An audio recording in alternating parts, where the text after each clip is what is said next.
Hello and welcome to the ministry, and today we're talking about Winds of Change Part 2. We're in the midst of a season that is changing before our eyes, and because we're seeing things change before our eyes, there is a definite shift that is occurring, and because of this definite shift, there is actual winds. If you notice that the wind is actually blowing in this video, and I remember I was recently reading an article which inspired me to come back and do this part 2 that I wrote back in 2018 sometime.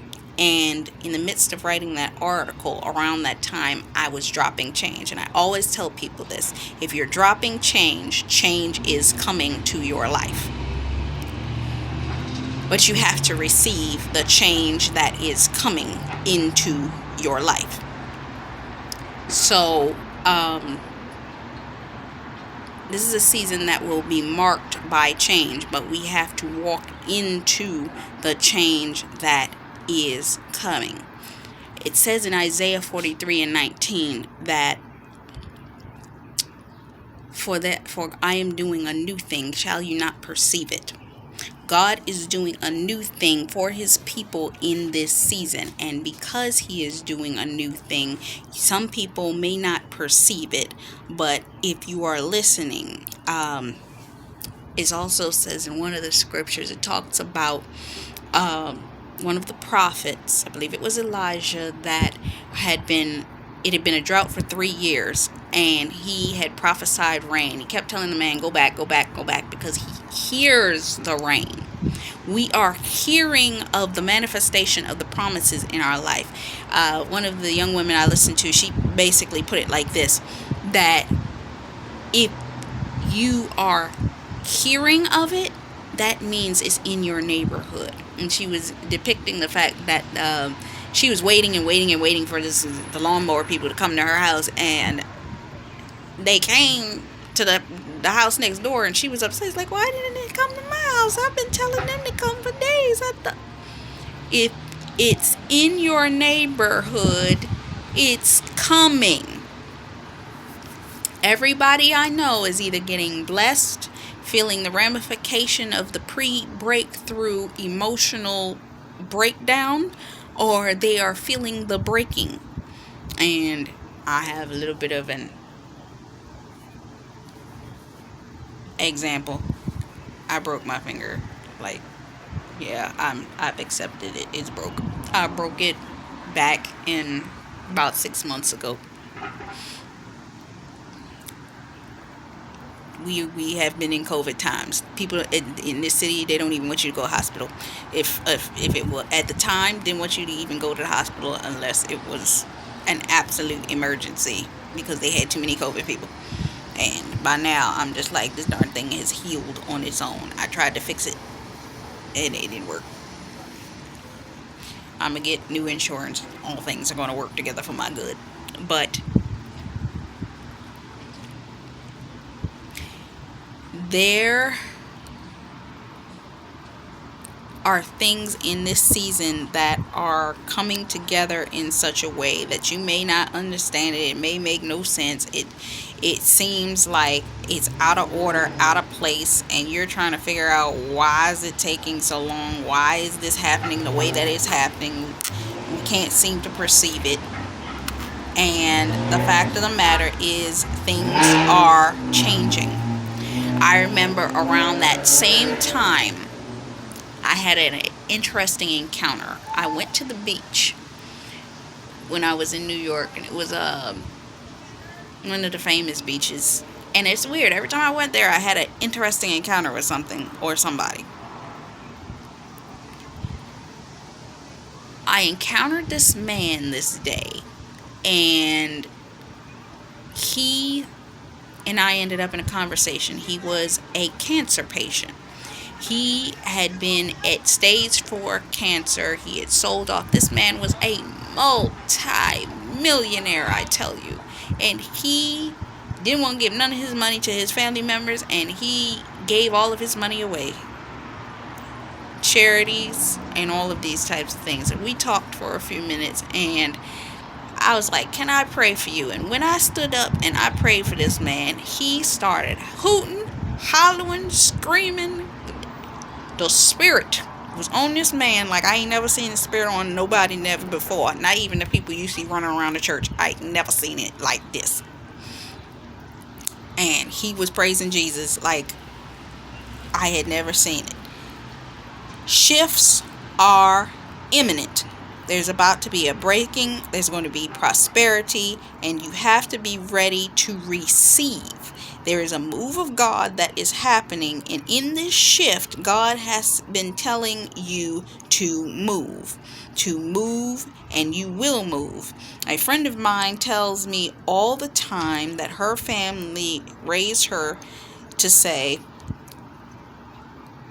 take one step and God will take the rest of the steps. But you have to figure out how God is going to move. Some people are afraid or are intimidated. At the same time in which you are preparing to move and move into the things of God, there will be a spirit of intimidation. This is a spirit of Leviathan, pride, and Jezebel operating together to try to intimidate you out of moving forward in the very thing that God has told you to do, which will be a spirit of doubt that will come after you mentally. You will get an oppressive amount of thoughts to get you to doubt the very thing that you knew was to come for you. Then you will get people operating in a Jezebelic spirit to either deter you, drain your finances, or drain things away from you that would be needed in order for you to retain the manifestation of what it is that God has given you. Or there will be an element of sabotage through false humility disguised as false humility, or caution against it. People will do this, and you will do this to yourself to self-sabotage you away from moving into the very thing that God is trying to give you at this time. But you have to pick up your bed and walk. Do something. Make a decision. A lot of us are in seasons right now that there are major decisions that need to be made in relation to the things that we are supposed to do, put our hands to, or experience in this season. Whether it be a shift, whether it be a move, whether it be to go from this city to that city, whether it be that you're about to move into a new house, whether it be that you're about to move into a new relationship, whether it be that you're about to get an opportunity for your business, whether it be that you're about to get a job, whether it be that your business is about to get a manifestation of an opportunity for all the things that you've worked on, that the very thing that you've been preparing for, praying for, and working diligently to put your hands to is going to be implemented in something else.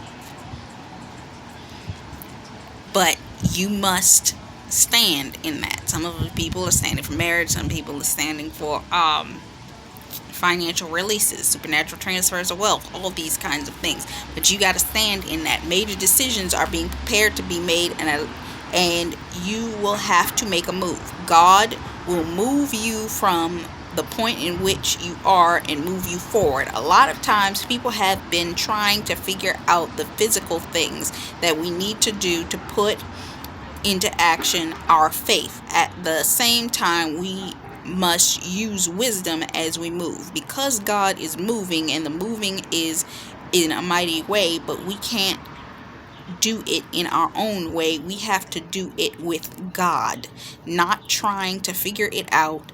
And you're not going to give it to God and let God work. Have faith that when you give it to God and let the Lord blow his winds of change, his ruach breath upon the thing in which you are trying to do, then you will see the real working of God. Step in God's direction and see him truly work. So I'm just going to say that you have to trust God in this season. You're going to have to operate in blind faith. I've already released a word on that. Look up blind faith. And you're going to have to operate and move in that phase of blind faith. Even in me coming and continually doing these words, is me operating in blind faith. Nobody at this time in which I'm recording this is following my channel, but that doesn't mean I won't have 10,000 followers by this time next year. Well, don't mean that I won't have 100,000 followers. God can breathe on it and I have 1,000,000 followers by this time next year if that's what he desires. Whatever it is his desire and his will. What I desire in this season is that the people are blessed by the word of God that is coming out of my mouth, whether I am going into the business industry or whether I am working in ministry. I made a promise to the Lord that I was going to merge and do what they call it in business is a C12 business, where you have a nonprofit and a business connected. Now, some people, they try to come against people that are doing these things, but I believe it's necessary because business can't operate without the right principles in place, and the foundation of God is necessary in order for you to be able to maintain whatever you put your hands to. So walk in the winds of change as they come. Be prepared. Pursue, press, and prepare. It's coming. Get ready, for the winds are changing and your time is now. This is Taj McCameron. Until next time, much love, faith, peace, and blessings. Bye-bye.